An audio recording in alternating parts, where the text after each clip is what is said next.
تو میں آپ سے یہ پوچھوں پہلا سوال کہ سورہ جی صاحب، انعام کے اندر آیت نمبر 159 میں اللہ تعالیٰ نے اپنے رسول اللہ صلی اللہ علیہ وسلم سے مخاطب ہو کے یہ کہا کہ جن لوگوں نے دین میں فرقے بنا کے رکھے ہیں ان سے تمہارا کوئی تعلق نہیں. تو میں تھوڑا اس سلسلے میں بھی آپ سے مشورہ کروں گا. اور دوسری بات یہ ہے کہ بھائی جس بات کو ابلیس پسند نہیں کرتا کہ اللہ کی بات جو ہے اس کے بندے مانے، اس واسطے کہ اس نے اللہ کو چیلنج کیا ہوا ہے سورہ ہجر کے آیت نمبر 39-40 میں کہ میں تیری اولاد آدم کو بہکاؤں گا بجز اس کے جس میں تجھ کو تھامے ہوئے ہیں.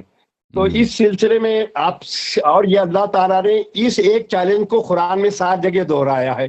تو میں آپ سے بھی رائے جاننا چاہ رہا ہوں کہ آپ کیا محسوس کرتے ہیں اس قرآن کی آیتوں کے اوپر. دیکھیں، ان الذین فرقوا دینہم وکانوا شیعا لست منہم فی شیء، جنہوں نے دین میں افتراق پیدا کیا اور گروہ گروہ بن گئے، آپ کا ان سے کوئی رابطہ نہیں ہے. اہل بیت اطہار علیہم الصلاۃ والسلام کا اس کے ذیل میں حدیث ہے کہ ان الذین فرقوا دینہم، اس سے مراد ہے ان الذین فارقوا علی بن ابی طالب علیہ السلام، جنہوں نے ہمارے آقا، ہمارے سرور نفس نبی صلی اللہ علیہ وآلہ وسلم، وارث نبی صلی اللہ علیہ وآلہ وسلم، مسلمین کا ولی، مسلمین کا امام، ان کو چھوڑ کے دوسروں کو امام بنا دیا. فرقے تو اس سے بن گئے نا. فرقہ تو رسول صلی اللہ علیہ وسلم نے تو نہیں بنایا، فرقہ انہوں نے بنایا ہے. فرقے بن گئے جب رسول صلی اللہ علیہ وسلم کی سنت کو، ان کے اقوال کو، ان کے فرامین کو چھوڑا گیا، ترک کیا گیا.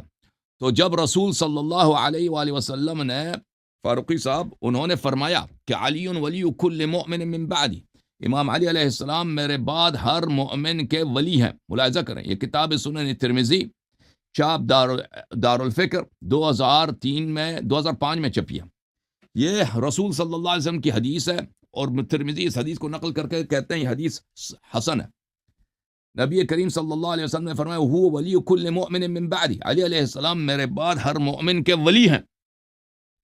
تو جو اس راستے پہ رہا ہے اس نے کوئی فرقہ نہیں بنایا. جس نے اس کو چھوڑ کے دوسرے کو ولی بنایا، امام بنایا، اس نے فرقے بنائے. ٹھیک ہے نا. یہ تو کہ ہم پورا دین اسلام چھوڑ دیں، یہ تو ہو نہیں سکتا. جو رسول صلی اللہ علیہ وسلم کے فرمان پر ہے اس نے تو فرقے کوئی نہیں بنائے.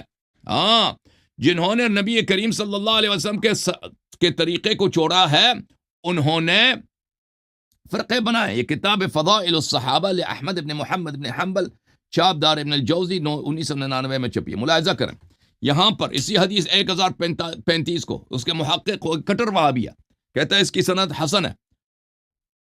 بلے فرمایا کہ هو ولی کل مؤمن بعدی، یہ دعو علیا ان علیا منی وانا منہ، علی علیہ السلام میرے ہیں اور میں ان کا ہوں، اور وہ میرے بعد ہر مؤمن کا ولی ہے. ٹھیک ہے نا. تو عرض یہ ہے کہ دین میں تفرقہ کیسے پیدا ہوا کہ جعلی امام، جعلی خلیفے بنے. ہم تو اسی راستے پر ہیں جو رسول صلی اللہ علیہ وسلم نے فرمایا انی تارک فیکم من نخذتم به لن تضلوا بعدی ابدا، کتاب اللہ وعترتی اہل بیتی. تو بالکل ہم یہی کہتے ہیں کہ ان سب فرقوں کو ختم ہونا چاہیے. مسلمانوں کو چاہیے کہ وہ اس طریق پر جو رسول صلی اللہ علیہ وسلم نے فرمایا کہ قرآن اور اہل بیت ابرار ائمہ معصومین علیہ السلام کی اتباع، یہ کریں تو فرقے ختم ہیں. جی، مسلمان ماننے کے لیے تیار نہیں ہے نا. مسلمان رسول صلی اللہ علیہ وسلم کا کلمہ تو پڑھتے ہیں لیکن ان کے فرامین کو نہیں مانتے. صحیح ہے فاروقی صاحب، آپ ماننے کے لیے تیار ہیں؟